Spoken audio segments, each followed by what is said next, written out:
देखें तो दो बहुत कम इस लिहाज से है कि पिछले बार 5 के करीब एससी वार्ड यहां पर आरक्षित था, उसको घटा करके 2 कर दिया गया। पिछली बार भी आपने देखा होगा कि किस तरह से एससी रिजर्वेशन को हटा हटा करके इधर उधर किया गया। नए रिजर्वेशन करें, रिजर्वेशन करके आप दीजिए, इसमें कहीं किसी प्रकार की कोई आपत्ति नहीं है, लेकिन सिर्फ राजनीतिक कारणों से आप किसी एक वर्ग को लगातार दबाने का काम करिएगा, लगातार उनके बातों को आप इग्नोर करिएगा, इसलिए कि राजनीतिक रूप से और सांगठनिक राजनीतिक रूप से यहाँ दलित जो जनसंख्या रहती है वो एक मंच पर नहीं आई है। उन्होंने कभी भी झारखंड बनने के बाद अपना कलेक्टिव एफर्ट या कलेक्टिव प्रयास या अपना संगठनात्मक जो विरोध है कभी भी राज्य को नहीं दिखलाया है। इसका ये मतलब नहीं होता है कि आप उसके हक और अधिकार को छीनने का काम करें।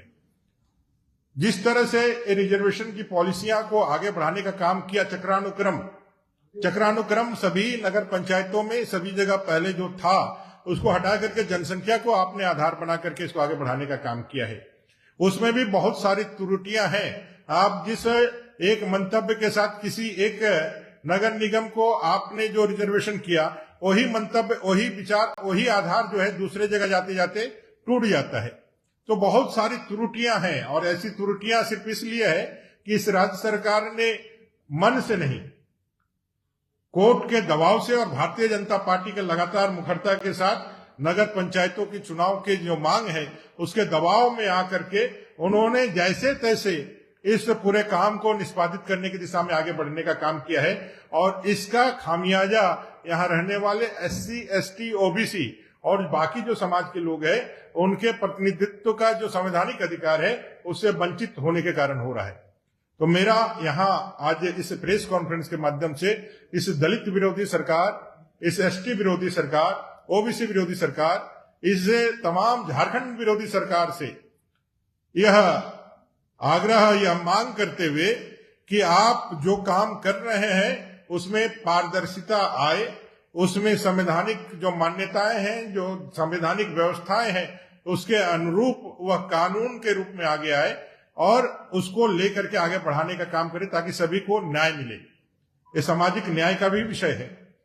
आप जब यह विषय लेकर के जब सामाजिक संगठन संबंधित पदाधिकारियों के पास जाते हैं तो पदाधिकारी का एक ही जवाब होता है कि इसमें हम कुछ नहीं कह सकते हैं, ये सरकार के द्वारा दिया गया आदेश है जिसका हमको पालन करना है। इसमें मेरिट तो बनता है कि भाई संवैधानिक दृष्टिकोण से इसमें गलत हो रहा है, तो उसका एक ही उपाय है, एक ही उपचार है कि आप कोर्ट का दरवाजा खटखटाएं। अब कोई दलित समाज का कोई व्यक्ति यहां से लेकर के हाई कोर्ट से लेकर के सुप्रीम कोर्ट तक जाए, ऐसे व्यक्ति हमें लगता है झारखंड में जो इन सब चीजों के लिए आगे बढ़े वो कम है। अब उसका हक अधिकार जो संविधान ने संरक्षित किया है उसको पाने के लिए न्यायालय का दरवाजा जाना पड़े, तो ये गरीब विरोधी, ये गरीबों की हितैषी, दलितों की हितैषी सरकार कैसे आप मान सकते हैं? ये तो दलितों और गरीबों का हितैषी सरकार नहीं है जो हक अधिकार इसलिए छीन रहा है कि उनको मालूम है इनका विरोध करने की ताकत ना सांगठनिक रूप से है ना कानूनी रूप से है, इसलिए इनके जो भी विरोध के आवाज है वो उनके पांव के तले कुचल दिए जाएंगे, दबा दिए जाएंगे। और इसी हनक में, इसी अहंकार में ये कांग्रेस, जेएमएम और आरजेडी की सरकार ने दलितों को यहाँ 2ym दर्जे का नागरिक मानते हुए उनके तमाम हक अधिकार, चाहे वो संवैधानिक अधिकार हो, चाहे वो लोक कल्याणकारी योजनाओं में उनका अधिकार हो या अच्छे कानूनी अधिकार हो, उन सभी जगहों से उनको सिर्फ वंचित करने का ही काम किया है, उनके हक अधिकार को लूटने का काम किया है। अब आपके माध्यम से, क्योंकि यह जो मरमरी है इस समाज के अंदर है, ये पूरे समाज के अंदर दलित जो बुद्धिजीवी हैं, जो युवा हैं, उनके अंदर है। सांगठनिक रूप से वो एकताबद्ध होकर के कहीं अपने एकता का परिचय नहीं दे पा रहे हैं, लेकिन ये है। और ये होते होते अगर सरकार नहीं चेतती है, सरकार अपने गुण, जो उसकी कमियां हैं, जो खामियां हैं, जो गलतियां हैं, उसको नहीं सुधारती है, तो एक दिन ये धीरे धीरे जमा हुआ बारूद एक दिन फूटेगा और बाबा साहेब आम्बेडकर के संविधान की ताकत से यह दलित समाज अपने हक और अधिकार के लिए सड़कों पर उतरेगा। वो दिन आने ना दे यह हेमंत जी की सरकार। मैं उनसे आग्रह करता हूं क्योंकि अगर यदि वो दिन आ गया तो इस सरकार के लिए बहुत भारी पड़ेगा। धन्यवाद।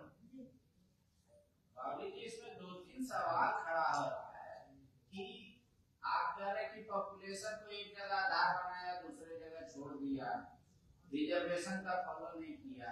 वो कह रहे 50% से इंक्रीज हम नहीं कर सकते।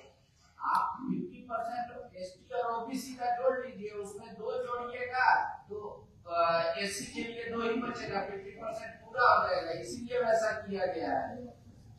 53 में अगर यदि आप आधा आरक्षण देना चाहते हैं तो 27% आरक्षण होता है, उससे आप एक्सीड नहीं कर सकते। हम यदि रांची का ही उदाहरण करें तो रांची के उदाहरण में ही 27 होता है, 27 में आपको देना है।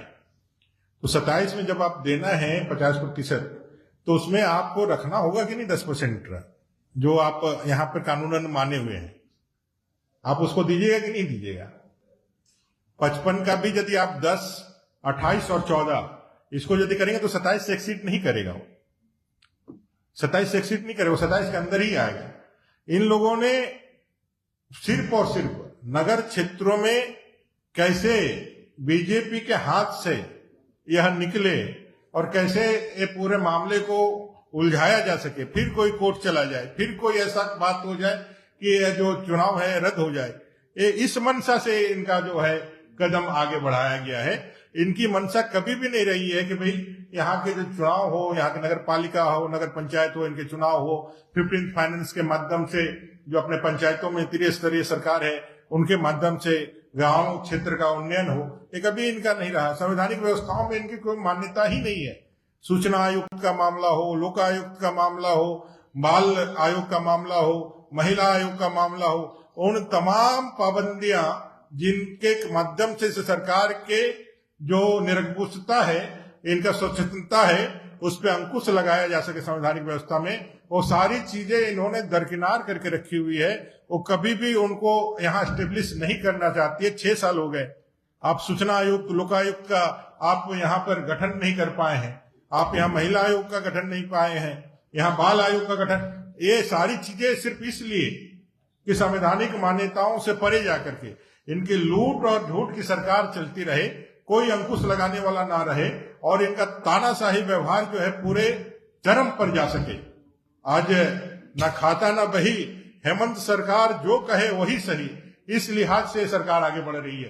संवैधानिक मान्यताओं को कैसे तोड़ना मरोड़ना है, कैसे कानून को अपने हिसाब से तोड़ना मरोड़ना हो, यह पूरी वोट बैंक की राजनीति और तुष्टीकरण की राजनीति तक ही सीमित है, जहां से उनको सत्ता में बने रहने का, सत्ता के अधिकारी बने रहने का उनको मत प्राप्त होता रहे।